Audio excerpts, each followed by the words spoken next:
I've just tried to summarize, just show the pronunciations using the IPA symbols. What are these IPA symbols? Even if you see the dictionary or in Wikipedia, each time there's a word, there'll be one pronunciation guide. You can click on that and then you can hear that. But when you write it in the dictionary or in Wikipedia, as I said, you will see that spelling, a notation.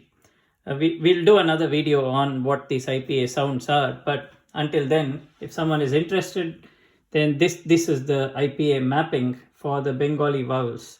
It's easier to remember sometimes for some people. Otherwise, you can learn this, but we're just exploring. We're not, we're just exploring and finding out what the mappings are. So this is A.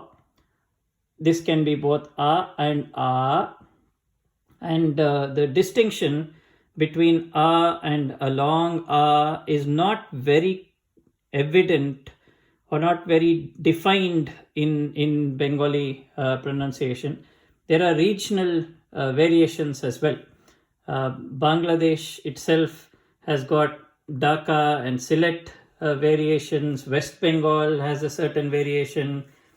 Eastern part of Uttar Pradesh state of India will have a certain variation. Towards Assam, you have another variation. So there are different dialects, different flavors of Bengali, the spoken language. And then you have influence of Sanskrit and influence of the original Bengali sound. So it's a blend of that. There was modernization, simplification. There's a very rich history of what happened to these letters and the pronunciations. And so anything that's borrowed from Sanskrit is Tat Sama and Tat Bhava, and there are terms like this. We don't have to go into the details of all that, but this is, in case you're interested, you can read up. There's a lot of history, reform, and every now and then, like we saw in the previous video, this is no longer used.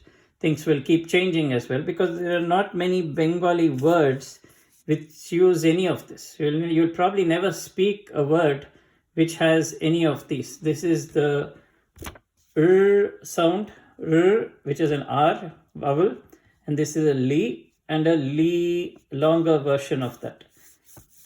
It was originally in Sanskrit, no longer used. So we don't need to worry about that for now. I'll keep that to the side. Okay, sorry. So then E is a short, it's this E. It's not the smaller one. It's this sound doesn't exist. The one with the line over here, that sound is not there in Bengali. Even if it's used, your chances are you will use the same letter to write it. And this is the long Rishoi, Dirghoi, and this makes it long.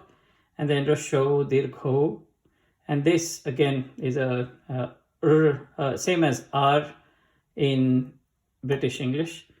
And now here, this A, depending on the regional variation, depending on the word, and there are some rules. We don't have to go into the full details of it. This this video will become very long. It can be A or A, and there are different variations of how different regions mention that letter or read that letter. Oi, that's clear, oi. And then O, in some words, has this U kind of pronunciation, and mostly it is O, pronounced as O, and O is also clear. So if you want to write a Sanskrit word which has au in it, you're still likely to use this vowel or its vowel sign.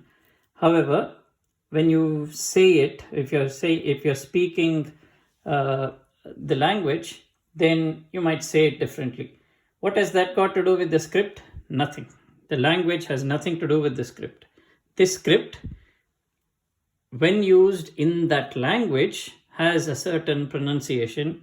The same script used for another language need not have the same pronunciation. This is where there's a difference between the script and the spoken language. They're two different things. Sometimes people see it as one thing because you always see you read Bengali text in Bengali script, and if you keep getting used to it, you'll think it's always joined together.